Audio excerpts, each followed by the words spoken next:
Good afternoon, ladies and gentlemen, learners.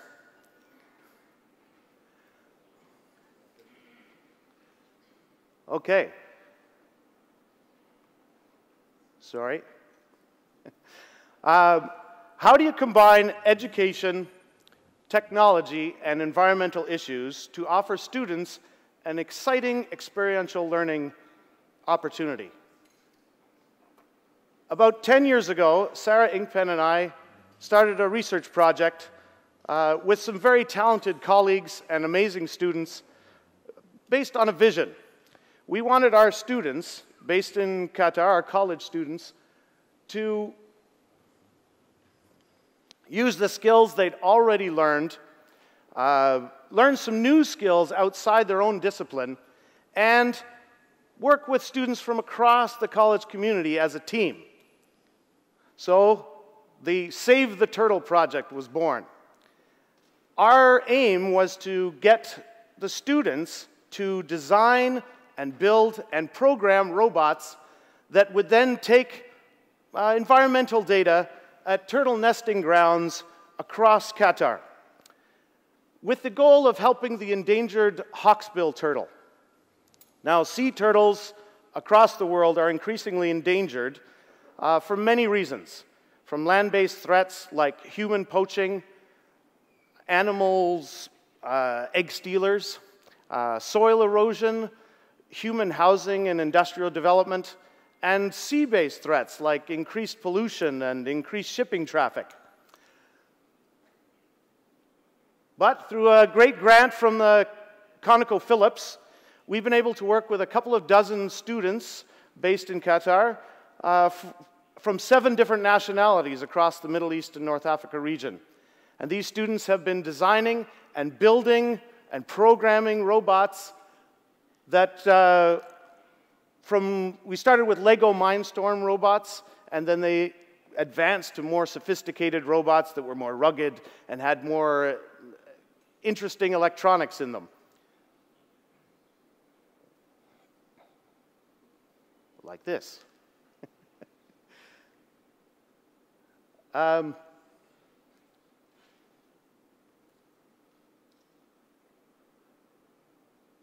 Yes, the robots were then tested and used to gather data about the environment, like temperature and noise and sound levels and light levels at some of the beaches around Qatar where the turtles do their nesting.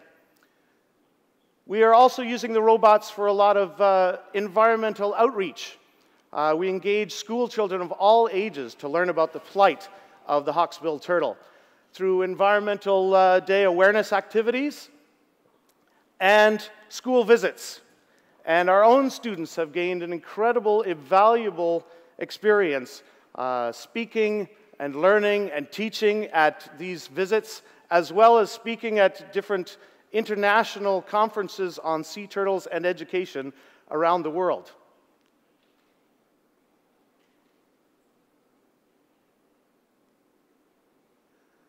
When we needed some turtle expertise, we turned to Dr. Nick Pilcher.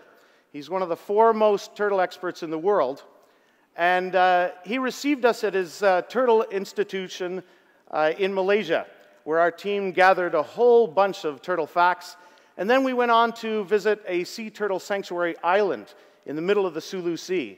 And this was an incredible night of lightning and turtle nest digging and egg laying and hatchling wrangling that our students will not forget ever, and neither will we. But we then we received Dr. Nick Pilcher here to assist with his World Wildlife Fund project to track sea turtles around Qatar using satellite tracking devices. And our institution sponsored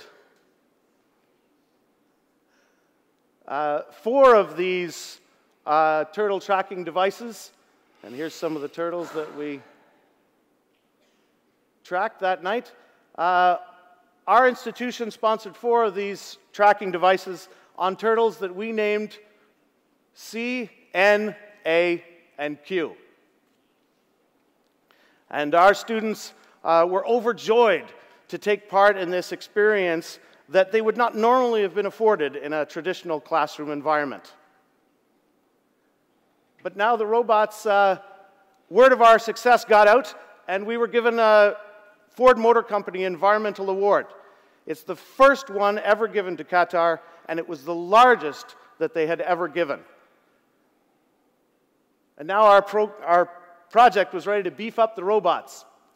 But since our students and our last robotic designer had created a robot with a metal body and frame, they'd all moved on from the college. So in stepped Robert Ford. He's an IT instructor at our institution, and he put in the electronics and the programming from scratch. And he used a couple of very inexpensive microprocessing boards, like a $35 Raspberry Pi and a $40 Arduino. But one of the first things he was keenly aware of is that you shouldn't design the box that everything's going to go in first. You should wait till the last thing, because he had to break a whole bunch of things and bend a lot of connectors to get everything into the box. But he was able to put in a GPS location system, an electronic compass, and a night vision camera.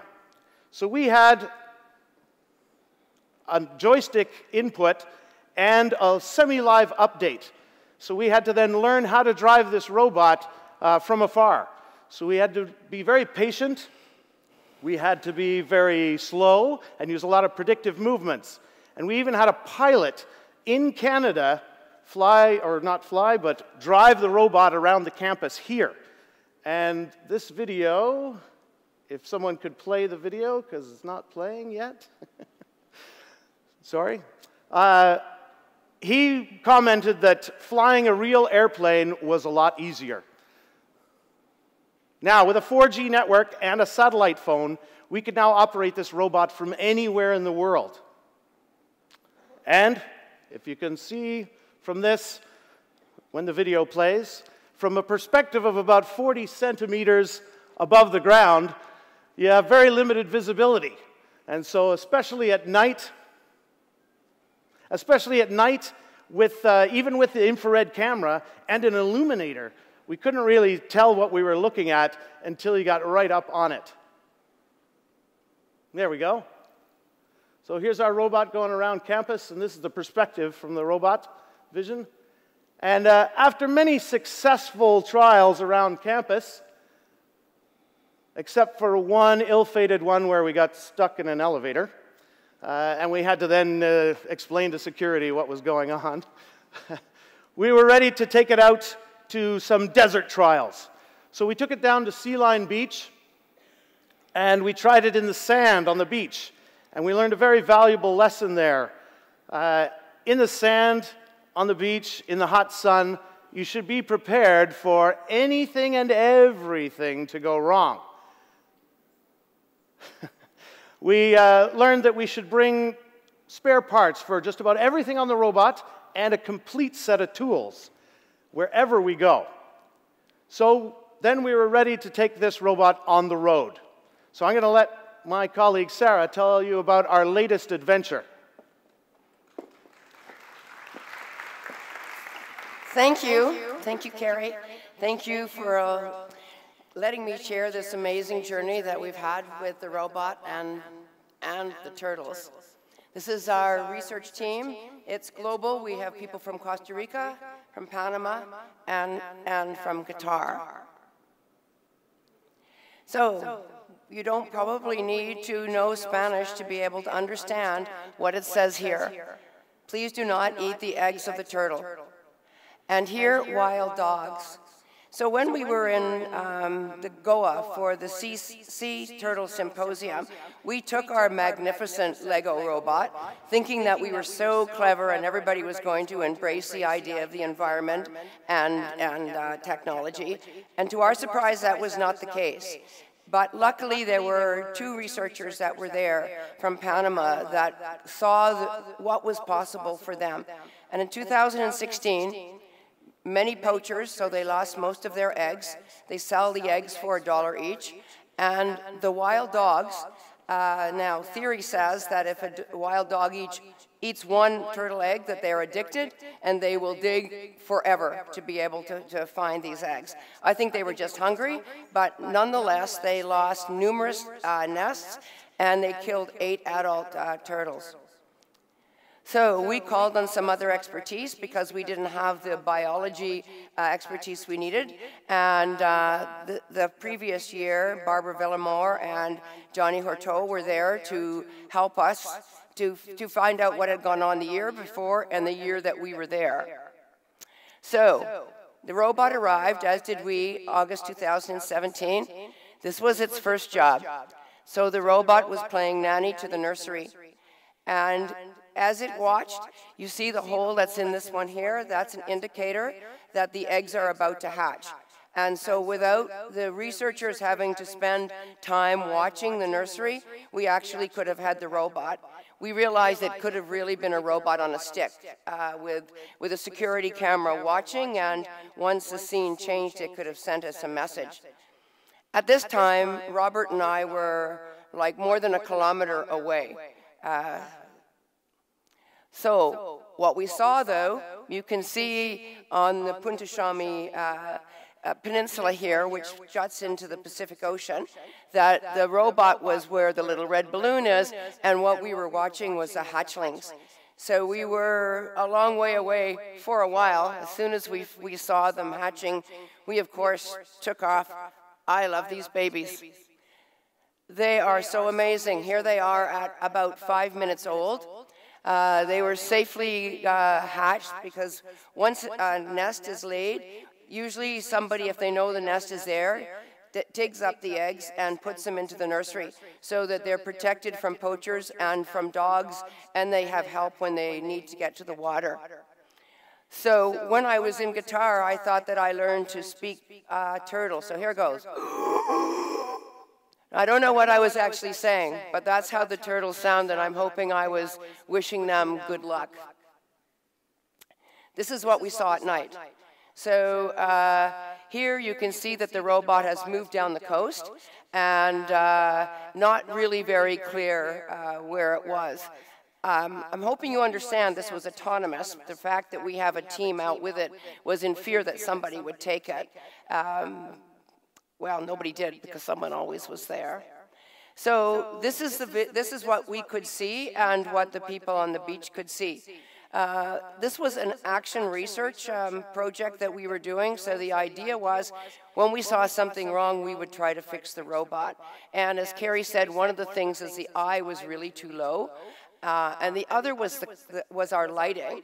And that really, our lighting didn't show this, but the biologist brought in special red light, so we were able to watch Olive, this is an Olive Ridley turtle, dig and lay her eggs. One of the things we thought we might try next time was a thermal camera. Even though turtles are ectothermal, meaning that they adjust to the temperature they're around, the robot would be able to spot a turtle down the ways on the beach.